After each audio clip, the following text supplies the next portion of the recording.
Hello everybody and welcome back once again to Super Metroid Redesign. And we are going to grab that item. I am a little less than a douche right now because I just borked something up, but that's another matter. Yeah, fun stuff. The fun stuff of recording. So anyway, enough of my own problems. This item is something we can actually, well, I can actually, I don't know about you. You probably be able to do all these morph things. I have no idea how I'm doing. Because I want to open this door first. And not fall into it. And I didn't want to collect that. Oh good. It's more energy so they won't respawn and knock me out. Alright, let's get through this thing.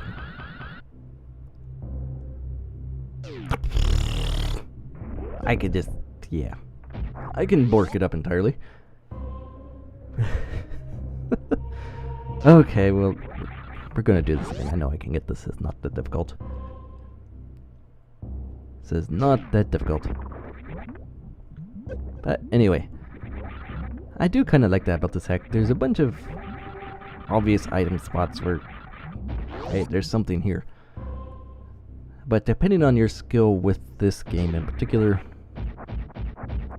you may or may not be able to reach them, or maybe something like, hey, I really want to get that, so I'll figure out how to do these morph things. And that's something I like about this hack. It's still got plenty of stuff just out there, easy enough to grab.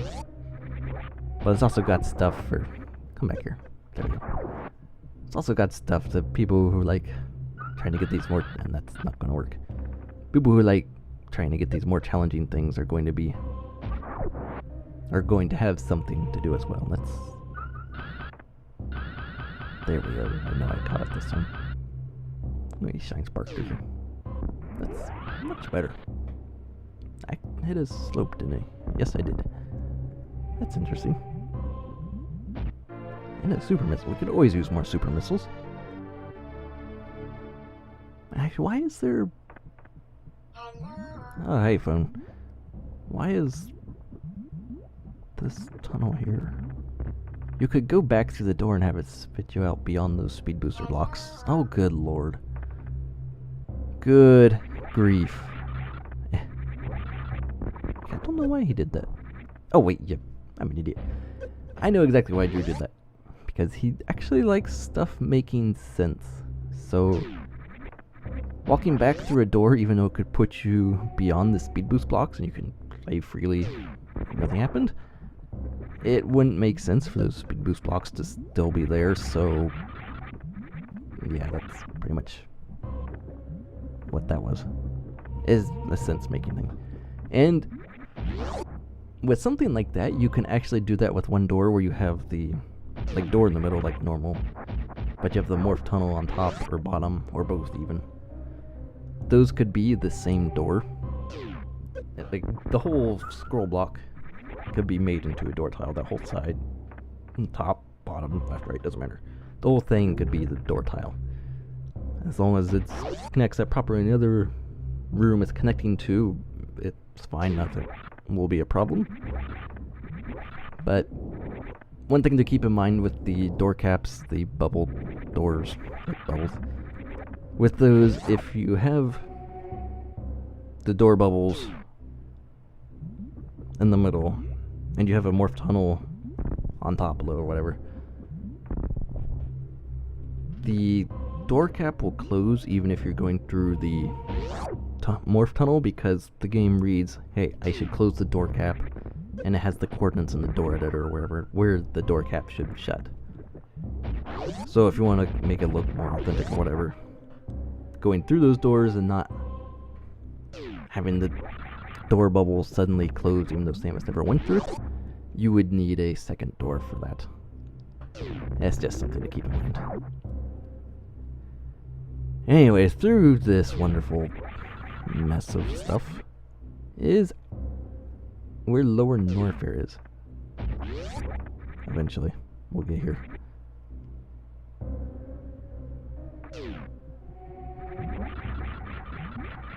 So it's not. Lower Norfair isn't really hidden. It's kind of obvious. Or at least there's obviously something suspicious about this. But the Lower Norfair itself is actually kind of like Meridia. If you got through Meridia, you shouldn't have a problem with this at all. It is a little bit of a maze. You'll see this is actually where Lower Norfair is. This kind of obviously weird looking mess of stuff. But yeah, there's a lot of Metroid 1 references in Lower Norfair. It has a very similar visual style once you get to a certain point. When you're close to Ridley, Gold or whatever. It's not particularly deadly.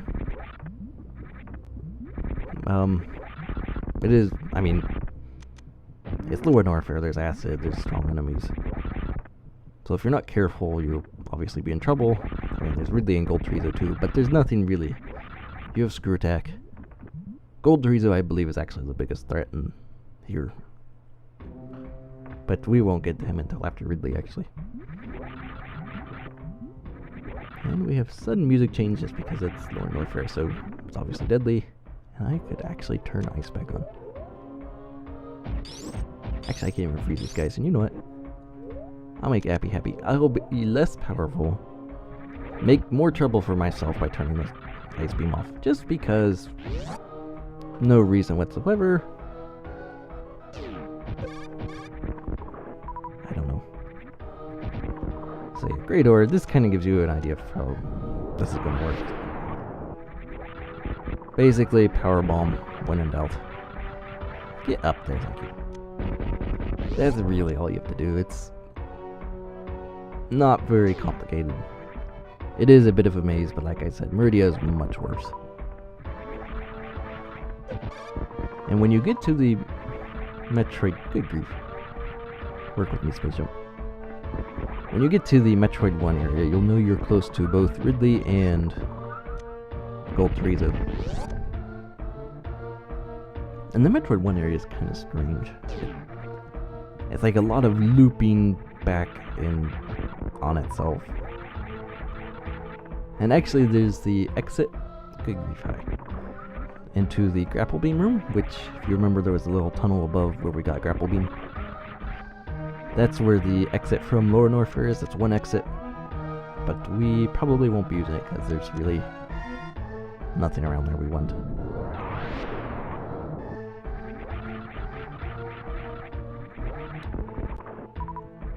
More problems, those are good. No, sometimes I wonder about some of these enemies, like Disky, because, like with the space pirates, you know they're actual intelligent species. They have space travel. They're a threat to the Federation and all that.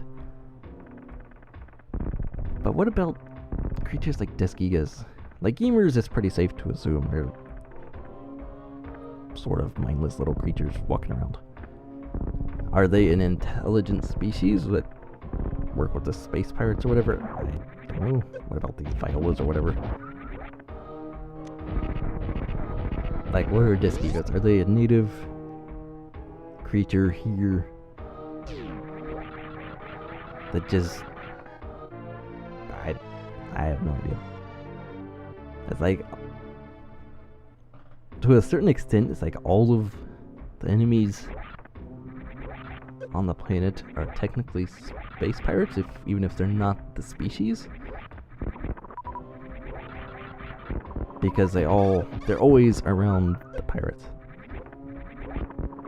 Whether it's in the original Metroid or Super, which obviously do take place on the same planet, so it could be possible they're just still there and the space pirates are using them or whatever, just in some way.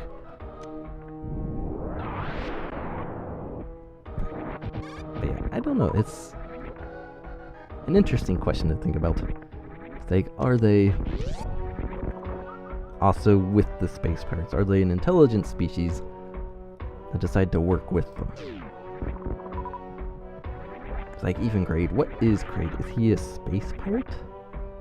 I mean, obviously him and Ridley are different species from each other, and they're different species from the space pirates.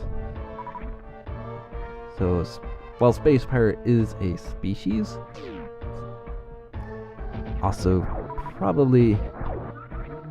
Here's something different. It's also probably something more than just a species. Kind of, I think, would engulf, I guess, all these other creatures that are generally around them. I don't know. Or are they just like creatures that are on the Space Pirate homeworld that the Space Pirates breed and train or whatever and just let them loose? Which is another possibility. Because some of these creatures seem pretty mindless. Although I'm also sure some of them are like native to this planet. Because obviously Zebes wasn't devoid of life. But yeah, this comes from thinking about the game too much. The series, whatever. And we still aren't to the Metroid 1 stuff yet.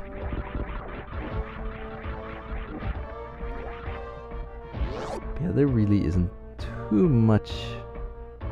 And I'm not going that way, but there's stuff here. It's good to know. Just don't get shot by that pirate if you're low on health.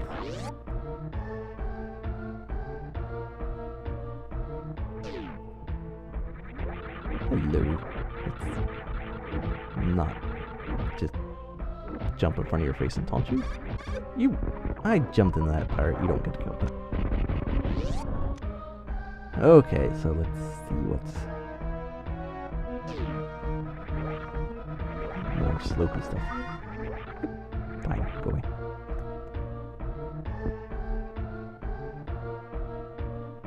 And oh yes, this thing basically makes you get shot, which isn't that big a deal. You just got a health refill. Because you can't really hit these super missile blocks without being up there. And Ice Beam will do absolutely nothing because we don't have plasma.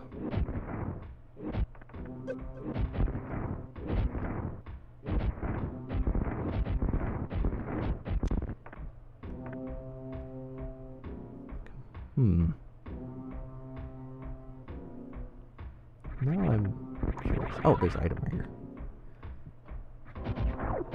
Another missile.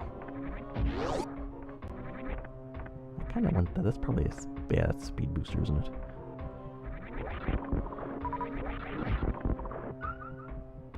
Come here, Ripper. I don't... Fine. Speed boost up here. This should be something I can do. I would hope. Don't want you ruining my Shinespark. Oh, hey. There's another one.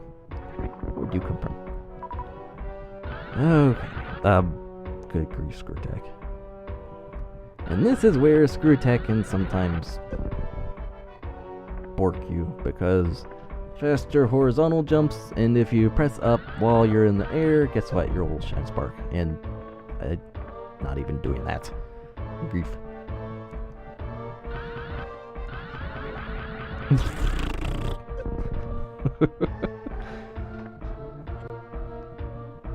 If you're really having trouble with this... Oh, good grief. Now I can't even charge a Shinespark. Wow. Fingers. There we go. There we go. If you're really having trouble with that, just turn Screw Attack off. It'll help. You're not going to launch around. That would be really the only downside to Screw Attack. Is you'll sometimes have trouble with launching yourself over platforms with it. I still prefer this, honestly, because it makes more sense. You're like throwing yourself at the enemy. Your big spinny flying ball of death. Why not just tear through stuff?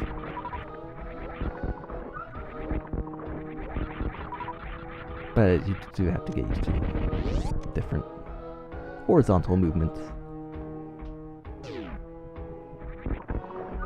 Oh, we've opened up this gate now. So we can...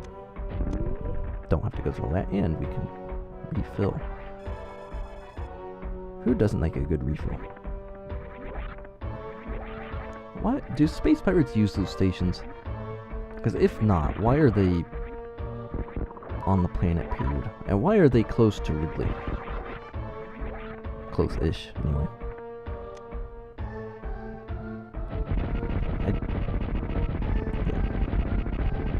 Despite how much sense you try to make, there's always something that does not make sense. Oh, hey, this is starting to get more Metroid-y. Ouch, those are actual spikes. So yes, we are... let me see. Good, here we are. There is the Metroid 1-esque area. It's quite interesting. And actually, we are... where I am, anyway. Getting close on the time here, so I'm going to open stuff up I'm going to use. Some more stuff up. But we are going to end the video off here, so yeah. This is the sneakiest part. You have to do that, which, again, isn't too hard to find. And here's a save. This will be a good stopping point, so thanks for watching. We will see you in the next video, where we will probably be taking on Ridley. We will see you for that.